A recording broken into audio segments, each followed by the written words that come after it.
أعوذ بالله من الشيطان الرجيم. بسم الله الرحمن الرحيم. بسم اللہ اولہ و آخرہ. پچھلی نشست میں جو گفتگو چل رہی تھی وہ فہم قرآن کے ضمن میں کچھ بنیادی اصول کہ جنہیں اگر پیش نظر رکھا جائے تو سہولت ہو جائے قرآن کے سمجھنے میں. 5 چیزیں بیان ہو چکی تھیں. نمبر 1، قرآن کا اسلوب استدلال منطقی نہیں ہے، فطری ہے، نیچرل اور خطابی ہے، انسان کو خود غور و فکر کرنے اور اپنے اندر جھانکنے کی دعوت دیتا ہے قرآن. ثانیاً قرآن مجید کی آیات میں تقسیم ہے، محکمات اور متشابہات. اور سورہ آل عمران میں جہاں اس کا ذکر ہے فرما دیا گیا ہے کہ اہل ایمان کا شیوہ یہ ہونا چاہیے کہ وہ محکمات پر اپنی توجہ کو مرکوز رکھیں اور متشابہات کے بارے میں اجمالی طور پر یقین رکھیں کہ اللہ کی طرف سے ہے، یقیناً حق ہے، چاہے وہ ہماری سمجھ میں آئی ہے یا نہیں آئی. لیکن اس میں جو ایک براڈ تقسیم ہے وہ یہ کہ آیات الاحکام سب کی سب محکمات ہیں مستقل، اور عالم غیب، عالم آخرہ، عالم برزخ، عالم ارواح، عالم ملائکہ، اس کے تمام امور مستقل طور پر متشابہات میں سے. البتہ ایک تیسری کیٹیگری ہے کہ جو سائنٹیفک فینومینا کے ضمن میں ہو سکتا ہے کہ ایک شے آج متشابہات میں ہو، کل وہ محکمات میں داخل ہو جائے، جبکہ انسانی علم جو ہے وہاں تک پہنچ جائے اور اس کا ادراک کر سکے. نمبر 3، تفسیر زیادہ تر لفظی طور پر اور نحو اور صرف سے بحث کرتی ہے. تعویل کا مقصد ہے اصل مدلول تک پہنچنے کی کوشش کرنا. نمبر 4، تعویل میں عام اور خاص کانٹیکسٹ میں، زمان و مکان کے خاص کانٹیکسٹ میں جب قرآن نازل ہوا تو کسی آیت کا کیا اصل مفہوم تھا جو سمجھا گیا. اس میں شان نزول کی روایات کو بھی اہمیت حاصل ہوگی. لیکن چونکہ قرآن مجید صرف اس دور کے لیے یا اس علاقے کے لوگوں کے لیے ہدایت نامہ بن کر نہیں آیا تھا، بلکہ پوری نوع انسانی کے لیے تا ابد الآباد، لہذا اسی میں وہ مضمر ہے، اس میں وہ ہدایت مضمر ہے. یہ تعویل عام کر کے آیت کے الفاظ، ان کا در و بست اور آیت کا سیاق و سباق اس کے حوالے سے، اور القرآن یفسر بعضہ بعضا کے حوالے سے یقیناً جو ہے اس میں ابدی ہدایت جو مضمر ہے وہ بھی حاصل کی جا سکتی ہے. نمبر 5، تذکر اور تدبر کا فرق. یہ دونوں الفاظ قرآن کے ہیں. تذکر کے لیے 4 مرتبہ اللہ نے سورہ قمر میں چیلنجنگ انداز میں فرمایا ہے، وَلَقَدْ يَسَّرْنَا الْقُرْآنَ لِلذِّكْرِ فَهَلْ مِن مُدَّكِرٍ. ہم نے قرآن کو ذکر کے لیے، تذکر کے لیے، ہدایت اخذ کرنے کے لیے، بنیادی نصیحت حاصل کرنے کے لیے نہایت آسان بنایا ہے. تو ہے کوئی جو اس سے تذکر کرنا چاہے؟ اس تذکر بالقرآن کے لیے صرف یہ کافی ہے کہ انسان عربی زبان سے اتنا واقف ہو کہ اس کا ایک براہ راست مفہوم سمجھتا چلا جائے. اور دوسری شرط لازم ہے نیت کی درستی، طلب ہدایت پیش نظر ہو، اپنے علم کی دھوس جمانا جو ہے وہ مقصود نہ ہو. تو قرآن مجید سے تذکر حاصل ہو جائے گا۔ تدبر کے اعتبار سے قرآن مجید مشکل ترین کتاب ہے، بلکہ میں نے اس وقت ایک غلط لفظ استعمال کر دیا تھا، دنیا کی مشکل ترین۔ یہ دنیا کی کتاب ہے ہی نہیں، یہ تو مشکل ترین کتاب ہے، بھائی مانا کہ اللہ تعالیٰ کے علم کامل سے اس کا نزول ہوا ہے، اس علم کا احاطہ کسی انسان کے لیے ممکن نہیں ہے۔ اسی طرح یہ قرآن ایک ایسے سمندر کے مانند ہے جس کا نہ کوئی کنارہ ہے اور نہ ہی اس کی کوئی تہہ ہے، اس میں پوری زندگیاں کھپانے کے باوجود بھی افلا یتدبرون القرآن، تدبر لیدبروا آیاتہ ولیتذکر اولو الالباب، یہ دو اصطلاحات خود قرآن کی ہیں۔ میرا جو کتاب چاہے مسلمانوں پر قرآن مجید کے حقوق، اس میں میں نے ان پر تفصیل سے بحث کی۔ نمبر 6، دو اعتبارات سے قرآن مجید پر غور کرنے والے کا ایٹیچیوڈ ایک دوسرے سے بالکل متضاد ہوگا۔ احکام کے حوالے سے ایک طالب علم کا رخ پیچھے کی طرف ہونا چاہیے، اسلاف نے کیا سمجھا، ان سے پہلوں نے کیا سمجھا، ان سے پہلوں نے کیا سمجھا، صحابہ نے کیا سمجھا، یہاں تک کہ اپنے آپ کو محمد الرسول اللہ کے قدموں میں پہنچا دیجیے۔ دین کا عملی پہلو، حلال اور حرام، جائز و ناجائز، یہ چیزیں آپ کو، یہ نہیں کہ آپ کو نئے زمانے کی وہ جو بھی ریسرچ ہو اس کے حوالے سے اور نئے زمانے کے سائنسی جو حقائق ہیں ان کے حوالے سے بات کریں۔ دوڑ پیچھے کی طرف ہے گردش ایام، تو پیچھے سے پیچھے یہاں تک کہ مصطفیٰ برسا خیش را کے دی ہما اوست، اگر بہو نہ رسیدی تمام بولا۔ لیکن حکمت، سائنس اس کے حوالے سے آگے بڑھی ہے، آگے سے آگے بڑھی ہے۔ وہ تو میں عرض کر چکا ہوں کہ وہ جو فینومینا قرآن مجید میں سائنٹیفک مذکور ہیں، ان کی اصل حقیقت جو ہے وہ ہمارے اگر اسلاف کو سمجھ میں نہیں آ سکی تو بات سمجھ میں آتی ہے۔ ابھی اس علم کی سطح ہی اتنی کمزور تھی، اتنی نیچی تھی کہ ان کی اس کا ادراک ممکن نہیں تھا۔ اس میں آگے بڑھیے تو اس میں بالکل متضاد ہو گیا کہ ایک میں زمانے کا ساتھ دینے کی بجائے زمانے سے بھی آگے چلو، اور ایک میں پیچھے یہاں تک کہ محمد الرسول اللہ والذین معہ، محمد الرسول اللہ والذین معہ، ان کے قدموں تک اپنے آپ کو پہنچا دو۔ آخری شے فہم قرآن کے ضمن میں، لیکن یہ last but not the least کے مصداق ہے۔ یہ بات بہت صراحت کے ساتھ مولانا مودودی نے لکھی ہے تفہیم القرآن کے مقدمے میں، اور بہت اہم بات ہے، بہت اہم بات ہے، اور وہ یہ ہے کہ قرآن مجید ایک ایسی کتاب نہیں ہے جسے کوئی محقق اور ریسرچ اسکالر اپنی لائبریری میں بیٹھ کر اور ریفرنس بک سامنے رکھ کر ادھر سے ادھر اور سمجھ لے۔ اس کے سمجھنے کی شرط لازم یہ ہے کہ جو یہ راستہ دکھاتا ہے اس پر چلنا شروع کرے۔ ایک ایک قدم کے بعد قرآنی حقائق مزید منکشف ہوں گے، اور مزید منکشف ہوں گے، اور مزید منکشف ہوں گے۔ جب تک قرآن مجید کے بتائے ہوئے راستے پر آدمی چلے گا نہیں، قرآن کی اصل حقیقت اس پر کبھی منکشف نہیں ہوگی۔ چاہے تفسیر لکھ دے، وہ تو لفظوں کی بحث ہے، صرف اور نحو ہے، یا روایات ہیں، وہ جمع کر دیجئے۔ لیکن یہ کہ قرآن مجید کا صحیح فہم عمل کے بغیر ممکن نہیں۔ جیسے قرآن مجید میں آتا زادتہم ایمانا، ایمان بڑھتا ہے، عمل کے ذریعے سے ایمان بڑھتا ہے۔ میں اس میں ایک شے کا اضافہ کر رہا ہوں۔ میرے نزدیک قرآن مجید مینول آف ریولیوشن، محمد عربی صلی اللہ علیہ وسلم نے ایک عظیم انقلاب برپا کیا دنیا میں، اور ایک انقلابی جد و جہد کی ہے۔ دعوت کے قبول کرنے والوں کو منظم کرنا، ان میں سم و طاعت کی عادت پیدا کرنا، پھر ان میں تن من دھن قربان کرنے کا جذبہ پیدا کرنا، پھر ان کا تزکیہ کرنا، ان کی تربیت، پھر جب وہ تیار ہو جائیں تو باطل سے ٹکر، اور اس میں پھر جہاد اور قتال کے مراحل، تاکہ انقلاب آ گیا اور یہ کہ جاء الحق وزهق الباطل ان الباطل کان زہوقا۔ اس جد و جہد کے ہر مرحلے پر قرآن نازل ہو رہا ہے، جو اس مرحلے کے جو مسائل ہیں، جو اس مرحلے کے پرابلمز ہیں، جو اس مرحلے کی مشکلات ہیں، ان سے بحث کر رہا ہے۔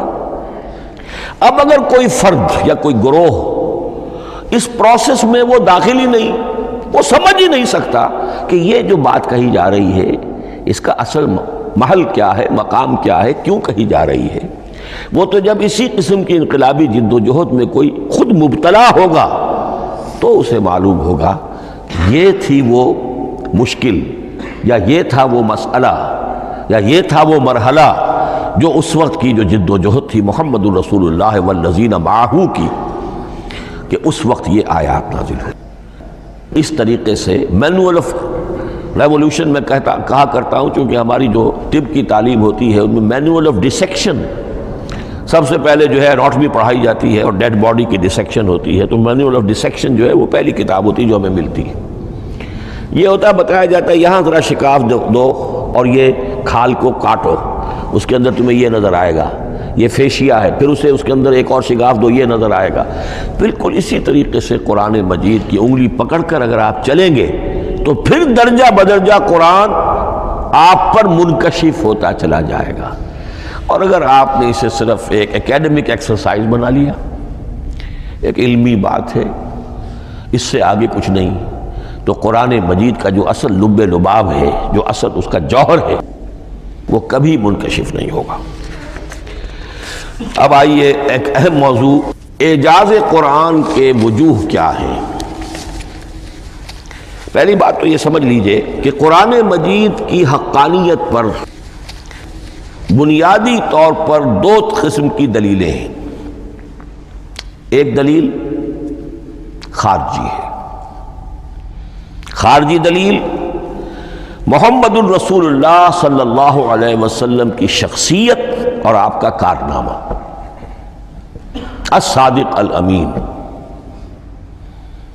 قد لبثت فیکم عمرا، میں تمہارے مابین ایک عمر گزار چکا ہوں، تم نے مجھے دیکھا، میرا کردار دیکھا، تم نے خود مجھے الصادق اور الامین کا جو ہے خطاب دیا، تو خود حضور کی شخصیت دلیل ہے قرآن مجید کی حقانیت پر۔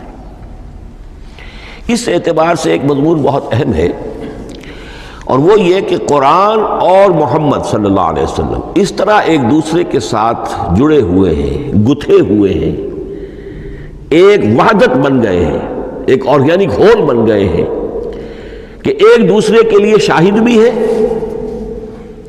اور ایک دوسرے کے لیے کمپلیمنٹری بھی ہے، جس کے لیے میں دو مقامات سے استشہاد کروں گا۔ سورہ بینہ میں فرمایا لم یکن الذین کفروا من اہل الکتاب والمشرکین منفکین حتی تأتیہم البینہ، اہل کتاب میں سے اور کفار میں سے، مشرکین میں سے جو لوگ جنہوں نے کہ کفر کیا تھا، وہ علیحدہ نہیں کیے جا سکتے تھے جب تک کہ بینہ نہ آ جاتی۔ اب بینہ کیا ہے؟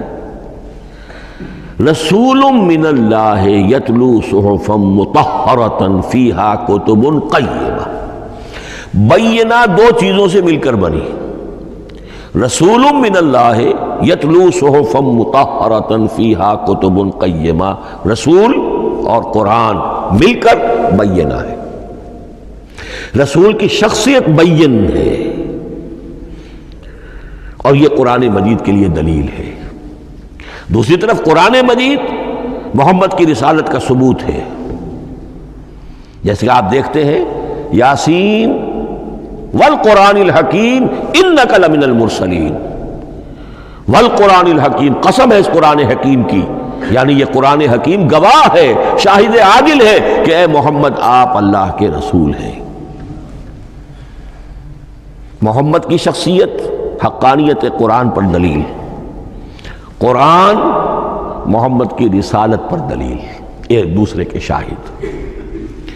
دوسرا مقام سورہ طلاق کا ہے، قد انزل الیکم ذکر، دیکھو لوگو اللہ نے تمہارے لیے یاد دہانی ذکر نازل کر دیا ہے، اور وہ یاد دہانی کیا ہے؟ رسولا یتلو علیکم آیات اللہ مبینات، اللہ کا ایک رسول جو تمہیں پڑھ کر سنا رہا ہے اللہ کی آیات بینات۔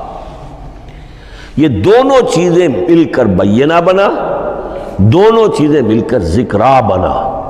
اس حوالے سے یہ دونوں چیزیں ایک دوسرے کے ساتھ یوں سمجھیے کہ اس طریقے سے گتھی ہوئی ہیں، دونوں حقیقتیں اس طرح جمع ہیں کہ ایک دوسرے سے جدا نہیں کی جا سکتی۔ اگلی بات یہ سمجھیے کہ قرآن مجید محمد الرسول اللہ کا اصل معجزہ، بلکہ اس سے آگے بڑھ کر ایک لفظ استعمال کروں گا، واحد معجزہ ہے۔ آپ شاید حیران ہو کہ اور بھی تو معجزات بیان ہوتے ہیں حضور کے، لیکن میری بات سمجھیے، غور کیجئے۔ ان واقعات سے مجھے انکار نہیں ہے، لیکن جو بات میں کہنا چاہتا ہوں اس کو اچھی طرح سمجھیے۔ معجزہ کہتے کسے ہیں؟ معجزہ عاجز کر دینے والی شے۔ اس معجزے میں دو چیزیں ہونی لازم ہیں، دعویٰ اور تحدی، چیلنج۔ جبکہ کوئی خرق عادت کوئی شے پیدا ہو جائے، خرق عادت اسے کہتے ہیں کہ فزیکل لا ایک ہے، پانی، واٹر کیپس اٹس سرفیس، حضرت موسیٰ کا عصا اس پر لگا اور سمندر پھٹ گیا، خرق عادت ہے، یعنی جو عادی قانون ہے، عام طور پر جو قوانین طبعیہ ہیں ان کا پھٹ جانا، ختم ہو جانا، ٹوٹ جانا، اور کسی حقیقت کا اس میں سے ظاہر ہو جانا جو ان فزیکل لاز کے خلاف۔ آگ کے بارے میں قانون کیا ہے؟ وہ جلاتی ہے، لیکن یہ کہ یہ معجزہ ہے، یہ خرق عادت ہے کہ حضرت ابراہیم آگ میں ڈالے گئے، اس نے نہیں جلایا، یا نارو کونی بردن و سلام علی ابراہیم۔ تو خرق عادت کو اب دو قسموں میں آپ سمجھیے۔ ایک خرق عادت وہ ہے جو دعوے کے ساتھ پیش کیا جائے، اپنی صداقت، اپنی رسالت کی حقانیت اور صداقت کے ثبوت کے طور پر، اور اس میں چیلنج کیا جائے کہ آؤ مقابلہ کر لو۔ وہ اس رسول کا اصل معجزہ ہوتا ہے۔ ایک خرق عادت وہ ہے جو اللہ تعالیٰ اپنے نیک بندوں کی بزرگی کو ظاہر کرنے کے لیے، غیر انبیاء کے لیے بھی کرامات جنہیں ہم کہتے ہیں ہو جاتی ہے۔ بہت سے صحابہ سے وہ کرامات ثابت ہیں۔ حضرت عمر رضی اللہ تعالیٰ عنہ کو شام کا میدان جنگ دکھا دیا گیا، یا ساریۃ الی الجبل کے الفاظ آپ نے فرمائے۔ ابھی تو ٹیلی ویژن کہیں نہیں تھا، ابھی یہ سارے وسائل و ذرائع موجود نہیں تھے، یہ خرق عادت ہے۔ غیر نبی کے لیے اسے ہم کہیں گے کہ یہ کرامات ہے۔ نبی کے لیے لفظ معجزہ اختیار کر لیا جاتا ہے، لیکن معجزہ اس کو نہیں کہنا چاہیے، اصل میں یہ بھی نبی کے لیے کرامات کے درجے کی شے ہے جو اس سے بلند ہے۔ معجزہ وہ ہے جسے کوئی نبی دلیل کے طور پر پیش کرے اور اس پر چیلنج کرے کہ آؤ اور مقابلہ کرو۔ مثلا حضرت موسیٰ علیہ السلام کو دو معجزے دیے گئے، اور اس میں سے جو سانپ بن جانا تھا لاٹھی کا، وہ معجزہ ہے جس پر چیلنج بھی آیا اور ساحروں سے مقابلہ بھی کیا، اور ساحر شکست کھا گئے، عاجز آ گئے۔ القی السحرۃ ساجدین، وہ سارے جادوگر جو ہیں فوری طور پر بے اختیار سجدے میں گر گئے۔ آمنا برب موسیٰ و ہارون، ہم ایمان لے آئے موسیٰ اور ہارون کے رب پر۔ یہ معجزہ ہے۔ اس معنی میں محمد الرسول اللہ صلی اللہ علیہ وسلم کا معجزہ صرف قرآن حکیم۔ قرآن مجید میں آپ سورہ انعام میں بھی دیکھیں گے بہت ہی شدت کے ساتھ، سورہ بنی اسرائیل میں دیکھیں گے بڑی تفصیل کے ساتھ معجزے طلب کیے گئے۔ آپ اس مکے کی سرزمین میں ابھی ہمارے دیکھتے ہی دیکھتے چشمہ نکال دیجئے، ہم مان لیں گے آپ اللہ کے رسول ہیں۔ آپ ہماری نگاہوں کے سامنے آسمان پر چڑھ کر دکھائیے، پھر وہاں سے کتاب لے کر اتریے، پھر ہم سمجھ لیں گے آپ اللہ کے رسول ہیں۔ آپ کے لیے چشم زدن میں کوئی محل سونے کا چاندی کا تیار ہو جائے، مان لیں گے آپ کو اللہ کے رسول ہیں۔ آپ اس بے آب و گیا وادی میں فوراً ایک باغ جو ہے اپنے لیے بنا کے دکھا دیں، مان لیں گے کہ آپ اللہ کے رسول ہیں۔ ایسے تمام مطالبات پر اللہ تعالیٰ کی طرف سے کوڑا جواب ملا، اللہ اس قسم کی کوئی شے نہیں دکھائے گا۔ بلکہ سورہ انعام جب ہم پڑھیں گے وہاں تو بہت ہی واقعہ یہ ہے کہ اس کو پڑھ کر رقت طاری ہوتی ہے کہ ایک موقع پر ایسا محسوس ہوتا ہے کہ حضور صلی اللہ علیہ وسلم کی طبیعت مبارکہ میں یہ خیال پیدا ہو گیا کہ اللہ کو ایسی شے ان کو دکھائی دی جائے تاکہ چپ تو ہو جائے، نہ بھی مانیں گے چپ تو ہوں گے۔ ورنہ تو عوام کے سامنے ان کی دلیل مجھ پر قائم ہو رہی ہے کہ بھائی یہ رسالت کے مدعی ہے، ہم کہتے ہیں معجزہ دکھاؤ، معجزہ نہیں دکھاتے، تو پوزیشن میری جو ہے کمزور ہو رہی ہے۔ وہاں جس انداز میں اللہ نے کہا ہے، ہرگز نہیں، اے نبی اگر آپ کے اختیار میں ہے تو کہیں آسمان پر سیڑھی لگا لیجئے یا زمین میں سرنگ لگا کے کوئی معجزہ لا سکتے ہو تو لے آئیے، ہم نہیں دکھائیں گے، لقت طاری ہوتی ہے۔ تو حضور کا معجزہ اس معنی میں صرف ایک ہے اور وہ قرآن ہے۔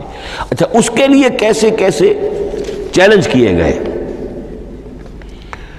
ام یقولون تقولہ بل لا یؤمنون فلیاتوا بحدیث مثلہ ان کانوا صادقین، سورۃ الطور۔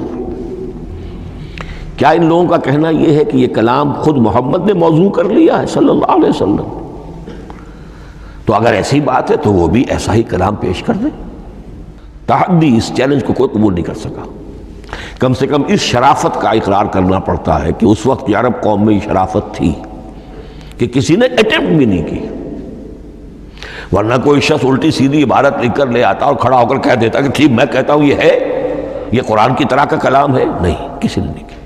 تاریخ یہ بتاتی ہے کہ اس تحدی کا کوئی کسی نے قبول نہیں کیا۔ اسی طرح فرمایا سورہ بنی اسرائیل میں، قُلْ لَئِنِ اجْتَمَعَتِ الْإِنسُ وَالْجِنُّ عَلَىٰ أَن يَأْتُوا بِمِثْلِ هَٰذَا الْقُرْآنِ لَا يَأْتُونَ بِمِثْلِهِ وَلَوْ كَانَ بَعْضُهُمْ لِبَعْضٍ ظَهِيرًا۔ چیلنج ہے، اے نبی کہہ دیجئے اگر تمام انسان، تمام جن مل کر بھی چاہیں کہ ایسی کوئی کتاب وہ مرتب کر لیں، نہیں کر سکیں گے، چاہے وہ سب کے سب ایک دوسرے کی مدد کریں۔ ہے کہ نہیں چیلنج؟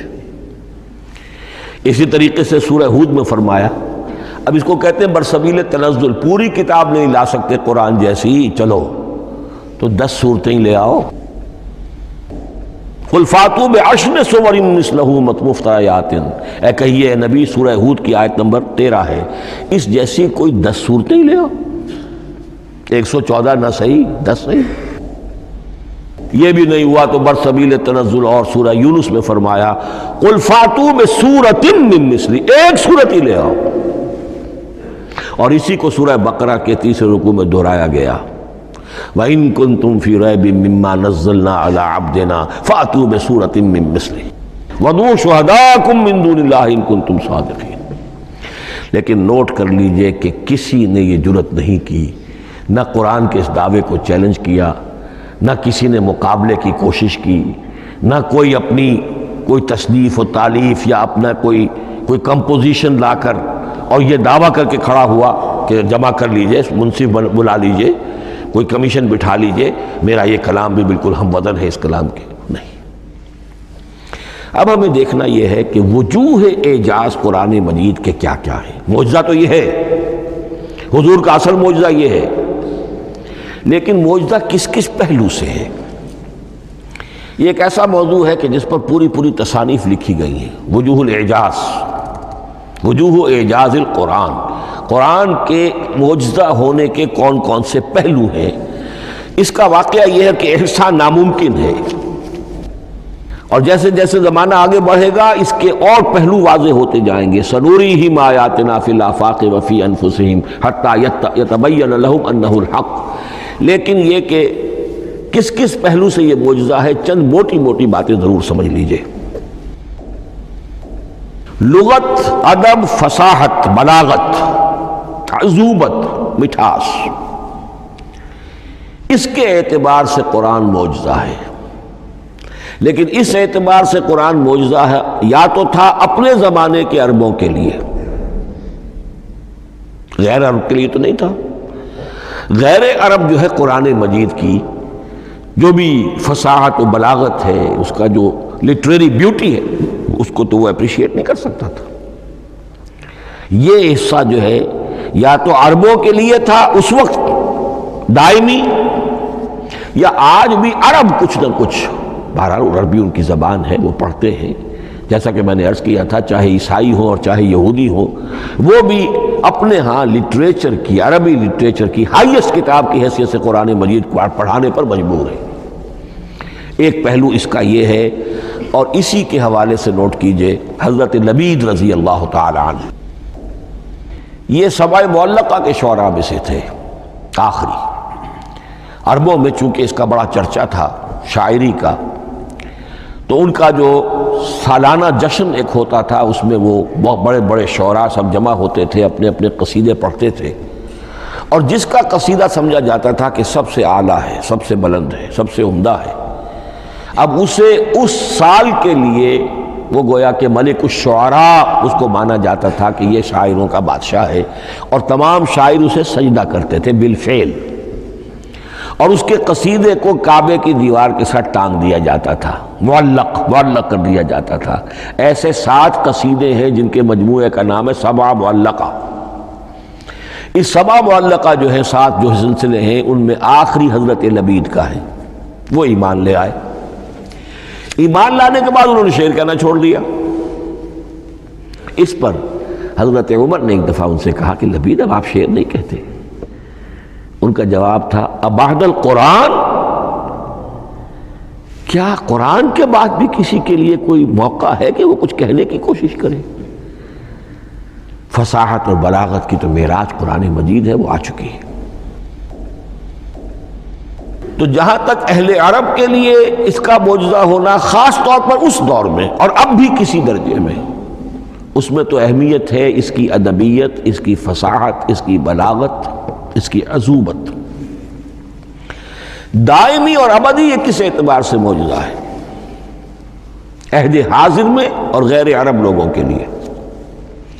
نمبر 1، سائنسی حقائق کا انکشاف۔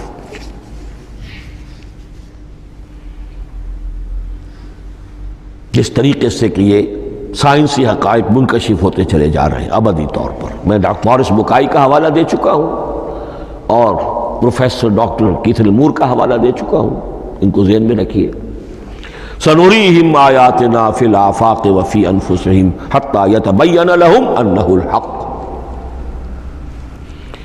نمبر 2، حضور کا وہ کارنامہ کہ آپ نے ایک عظیم انقلاب برپا کر کے دکھایا اور وہ نظام قائم کر کے دکھایا کہ جس سے بہتر، جس سے عادلانہ، جس سے زیادہ منصفانہ کوئی نظام دنیا میں نہ آج تک قائم ہوا ہے اور نہ اس کی کوئی دوسری نظیر پیش کی جا سکتی۔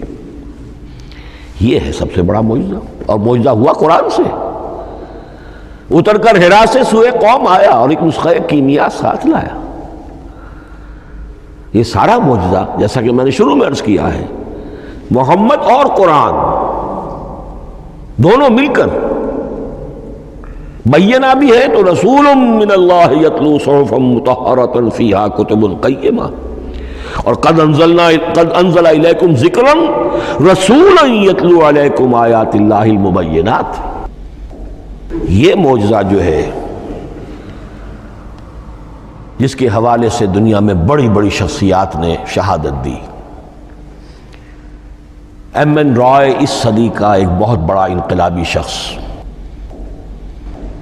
کمیونسٹ انٹرنیشنل کا رکن، اس صدی کی ابتدا میں جو شورا تھا، جو غلغلہ تھا، جو ولولہ تھا بولشوک ریولوشن کا، اور جو دنیا کے اندر ایک دھوم مچ گئی تھی، اس کو ذہن میں رکھیے۔ اور اس میں کمیونسٹ انٹرنیشنل کا رکن ایم این رائے، 1920 میں اس نے لاہور میں ایک خطبہ دیا تھا، ہسٹوریکل رول آف اسلام، اور اس نے کہا تھا تاریخ انسانی کا عظیم ترین انقلاب وہ ہے کہ جو محمد نے برپا کیا صلی اللہ علیہ وسلم۔ آج بھی یہ کتاب بھارت میں چھپتی ہے، بامبے کا ایک پبلشر شائع کرتا ہے، historical role of Islam by M N Roy. پھر آگے چلیے، ایچ جی ویلز اگرچہ انتہائی رقیق حملے کرتا ہے حضور کی زندگی کے بعض پہلوؤں پر، جیسے رشدی نے کیے ہیں یا جیسے تسلیمہ نسرین ایک بنگالی خاتون نے کیے ہیں، اسی طرح کے حملے کیے اس نے بھی۔ اور یہ اس لیے بتا رہا ہوں کہ یہ اسٹیبلش ہو جائے کہ وہ دوست نہیں ہے، دشمن ہے۔ عربی کا ایک مقولہ یہ ہے کہ الفضل ما شہدت بہ الاعداء، اصل فضیلت تو اس شے کی ہے جس کی گواہی دشمن دے۔ دوست تو تعریف کریں گے، قابل تعریف شے کی بھی تعریف کریں گے، بڑھ چڑھ کر کریں گے۔ یہ بھی ہو سکتا ہے کسی قابل مذمت شے کی بھی تعریف کر بیٹھے، دوست تو ہوئے۔ دشمن جو ہے وہ تو ظاہر بات ہے اسی بات کو مانے گا جس میں کسی شک و شبہ کی گنجائش نہ ہو۔ اس لیے میں نے عرض کیا کہ دشمن ہے، رقیق حملے کرتا ہے، لیکن آخر میں جب آتا ہے concise history of the world میں چیپٹر جو ہے حضور پر، اس میں خطبہ حجۃ الوداع کا وہ حوالہ دیتا ہے، لا فضل لعربی علی عجمی ولا لعجمی علی عربی ولا لأحمر علی اسود ولا لأسود علی احمر الا بالتقوی۔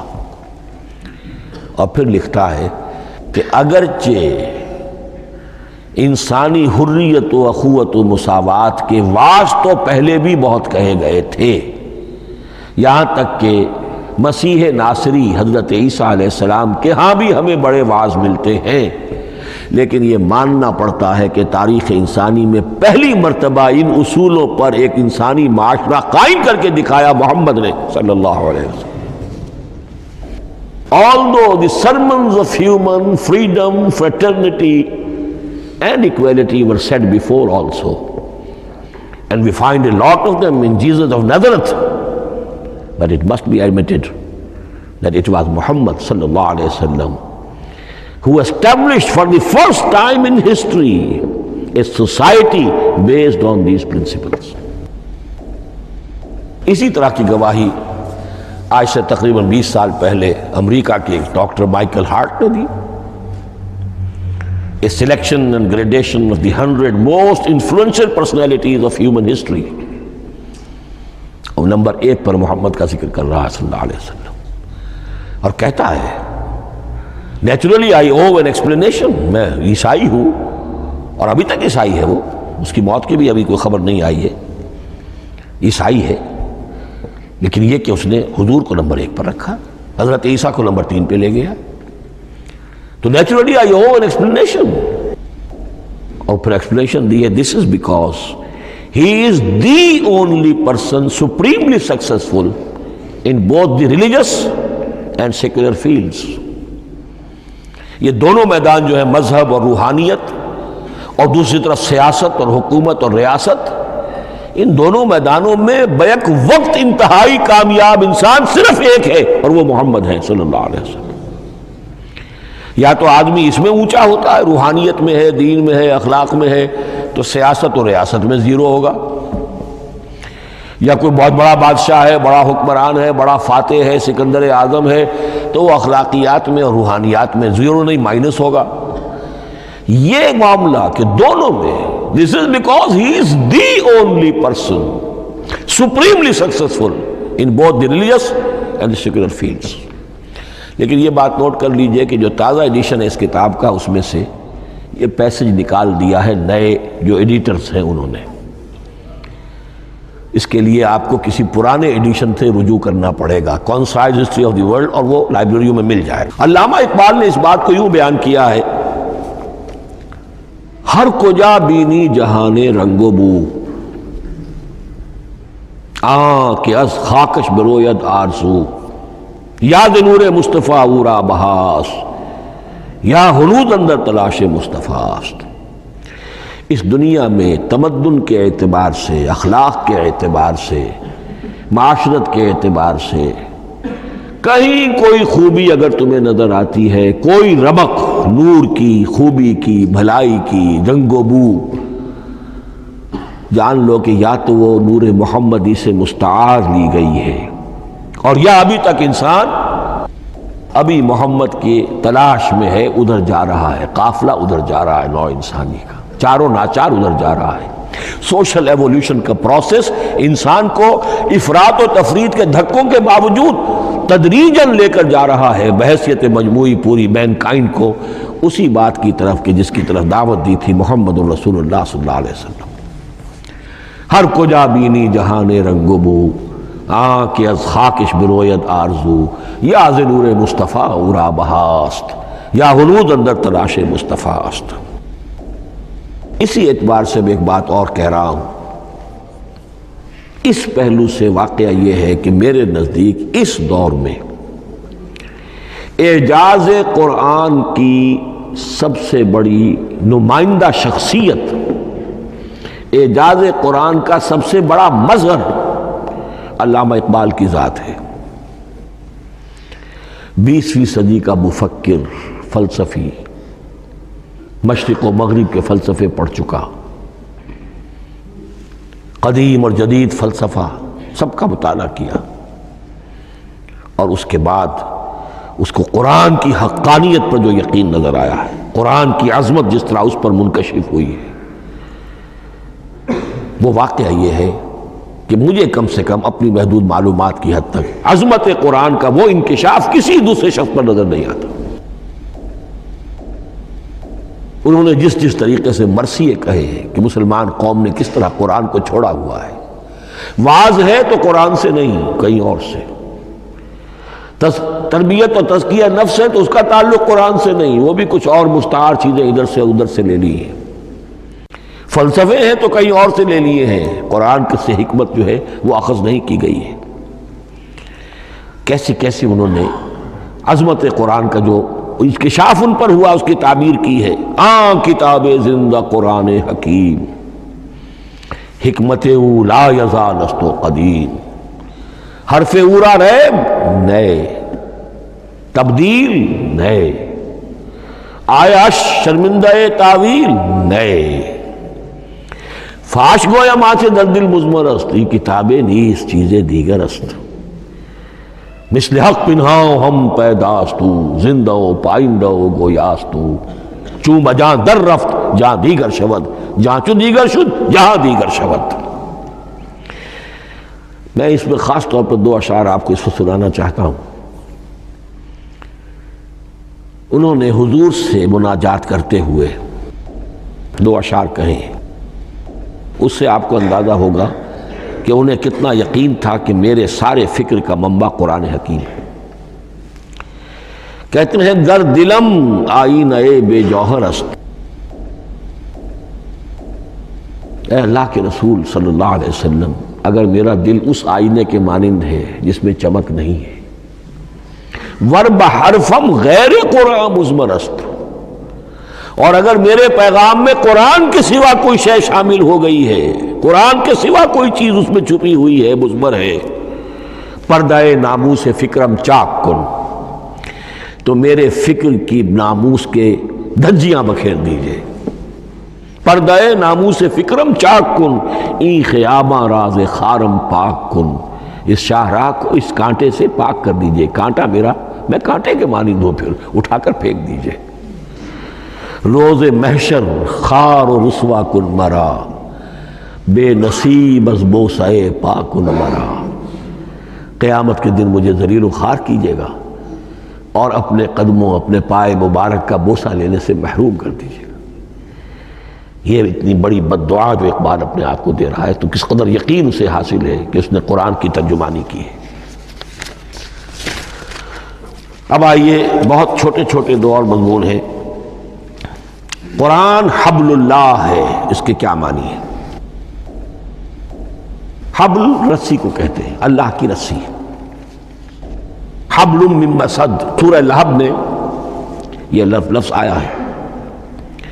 امام راغب نے اس کی تعبیر کی ہے، استعیر للوصل ولکل ما یتوصل به الی شیء، یا تو تعلق کو حبل سے استعارہ دیا جاتا ہے، استعارے کے طور پر حبل کا لفظ کسی تعلق کے لیے استعمال ہوتا ہے، یا کسی شے تک پہنچنے کا ذریعہ، وہ حبل ہے۔ اب یہ ہمیں لفظ ملتا ہے حضرت علی رضی اللہ تعالیٰ عنہ کی روایت میں، هو حبل اللہ المتین، ترمذی میں یہ الفاظ موجود ہیں، حضرت علی سے منقول ہے رضی اللہ تعالیٰ عنہ، یہی ہے اللہ کی مضبوط رسی۔ چونکہ قرآن مجید میں آتا ہے وَاعْتَصِمُوا بِحَبْلِ اللَّهِ جَمِيعًا، تو حبل اللہ کون سی ہے؟ پھر یہ حضرت عبداللہ ابن عمر سے بھی ہے، یہ روایت موجود ہے رزین میں، هو حبل اللہ المتین، یہ قرآن ہی اللہ کی مضبوط رسی ہے۔ اللہ سے اب اس کے دو پہلو ہیں، ایک تو یہ کہ یہ اللہ سے جوڑنے والی ہے، تقرب اللہ کا ذریعہ ہے، وصول الی الشیء، کسی چیز تک پہنچانے والی شے،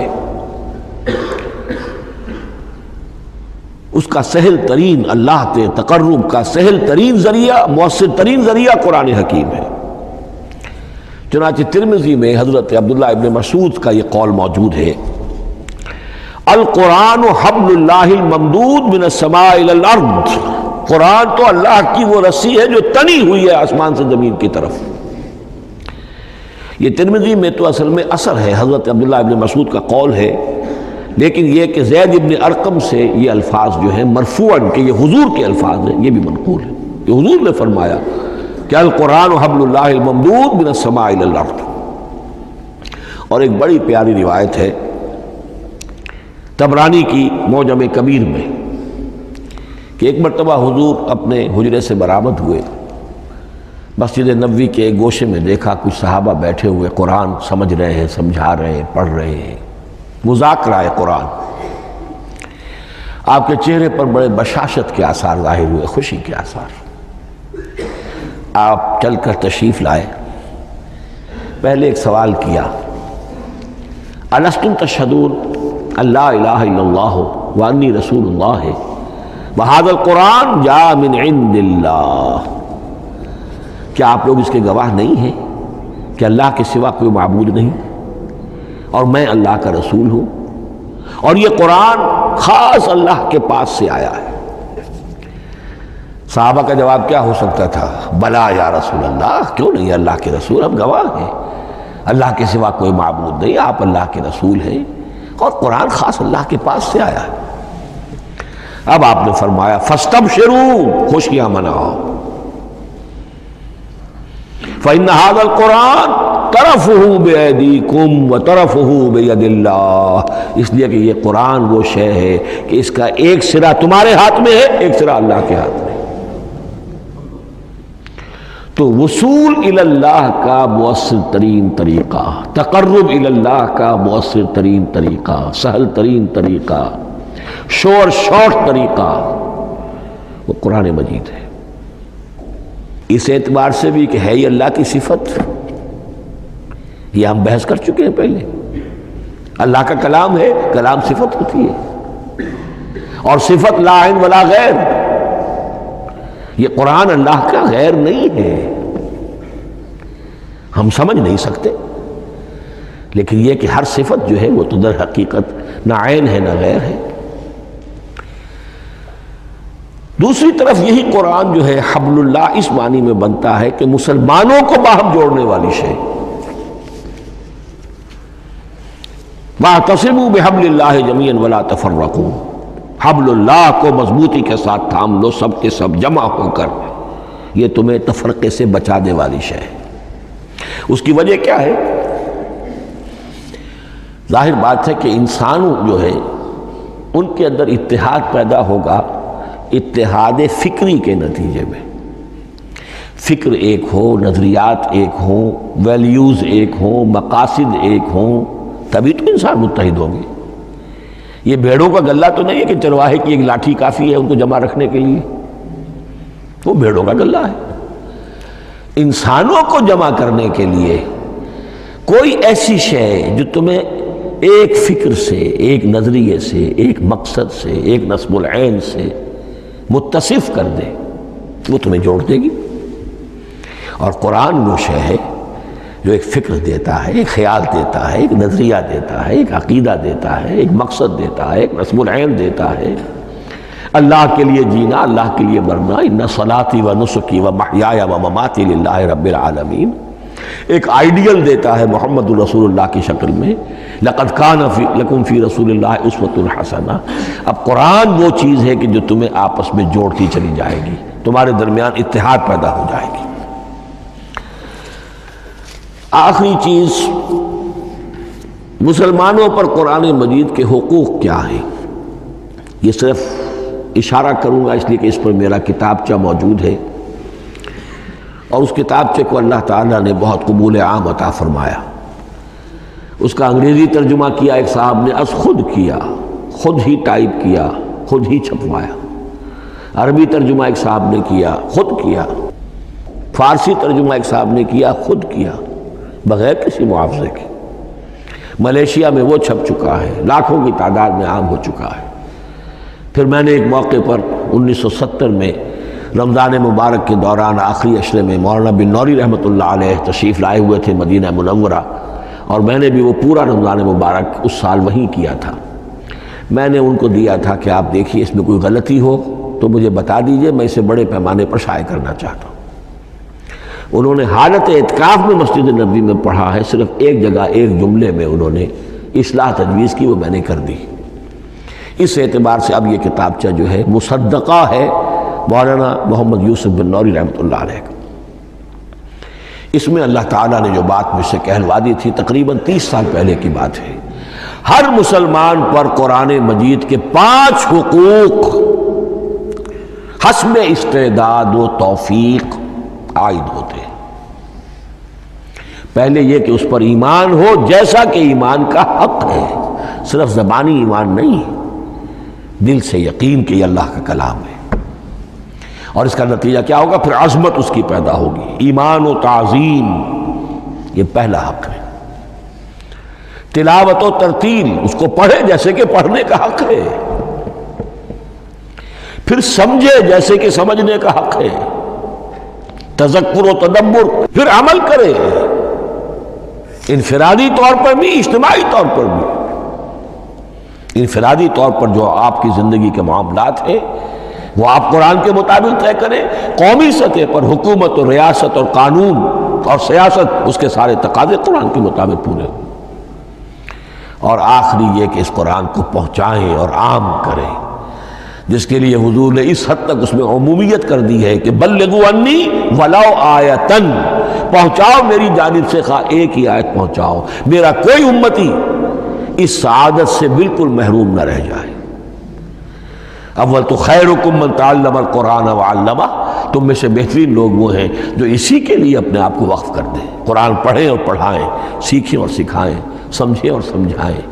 اس لیے کہ سمجھنے اور سمجھانے، سیکھنے اور سکھانے، پڑھنے اور پڑھانے کا بھی کوئی ایک لیول تو نہیں ہے، ایک عام لوگوں کی سطح ہے، ایک ان سے اوپر کی سطح ہے، ایک انٹلیکچوئلز کی سطح ہے، ایک جینیس لوگوں کی سطح ہے۔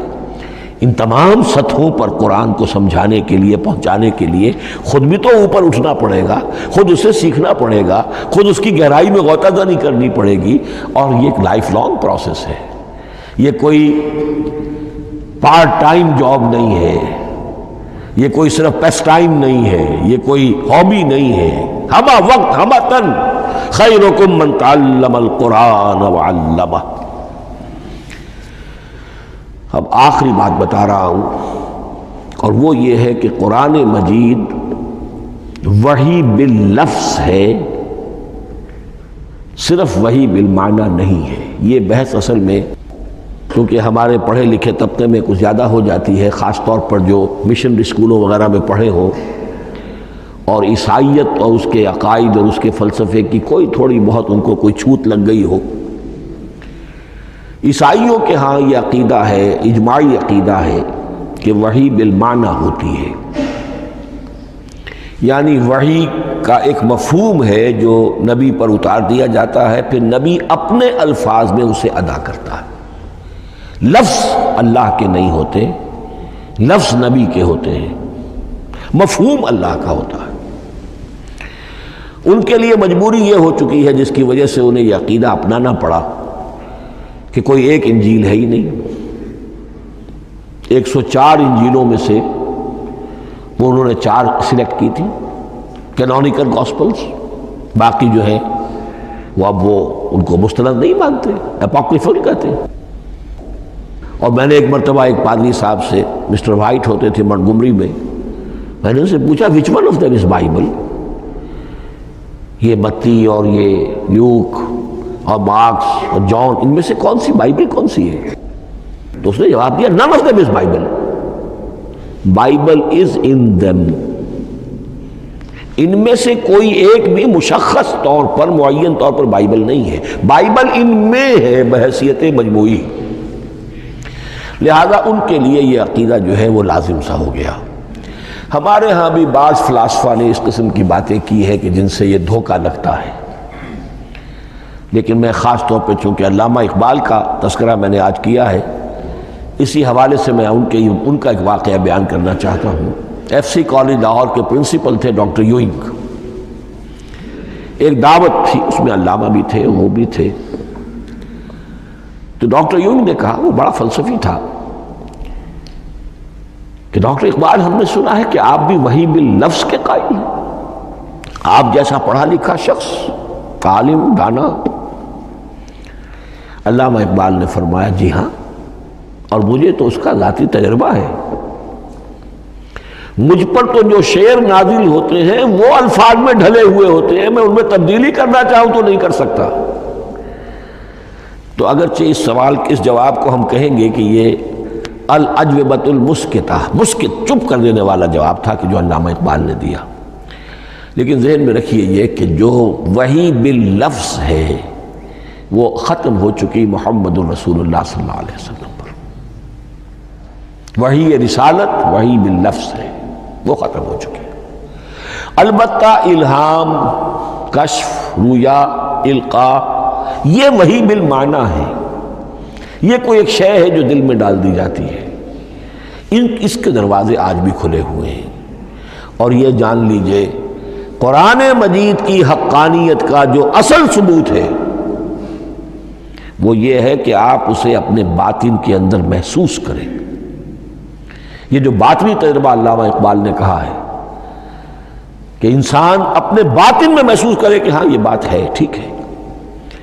اس کے لیے کہ علامہ ابن قیم رحمۃ اللہ علیہ کا قول ایسا ہے، بڑا پیارا قول ہے، قرآن کے کچھ پڑھنے والے ایسے ہیں جب قرآن کو پڑھتے ہیں تو یوں محسوس کرتے ہیں کہ ہم مصحف سے نہیں پڑھ رہے، لوح قلب سے پڑھ رہے ہیں، ہمارے دل پر لکھا ہوا قرآن موجود ہے، یعنی ہماری فطرت، ہمارے اندر کی کوئی حقیقت ہے جو سرٹیفائی کر رہی ہے، توثیق کر رہی ہے، اٹیسٹ کر رہی ہے کہ ہاں یہ ٹھیک ہے۔ اور اس کی وجہ کیا ہے؟ ہماری روح اور اس قرآن کا منبع وہ ایک ہی ہے، وہ ذات باری تعالیٰ ہے، یہ کلام اللہ ہے، اور ہماری روح امر اللہ۔ یسألونک عن الروح قل الروح من امر ربی وما اوتیتم من العلم الا قلیلا۔ بس میں اسی پر اکتفا کر رہا ہوں۔ اب گمان غالب یہی ہے کہ کل تو تراویح ہوگی انشاءاللہ، اس لیے کہ سنا یہ ہے کہ آج بھی روزہ تھا سعودی عرب میں، تو اب اس سے زیادہ تو تاخیر اب ممکن نہیں ہے، تو کل انشاءاللہ تعالی دورہ ترجمہ قرآن شروع ہو جائے گا۔ بارک اللہ لی ولکم فی القرآن العظیم ونفعنی وإیاکم بالآیات والذکر الحکیم۔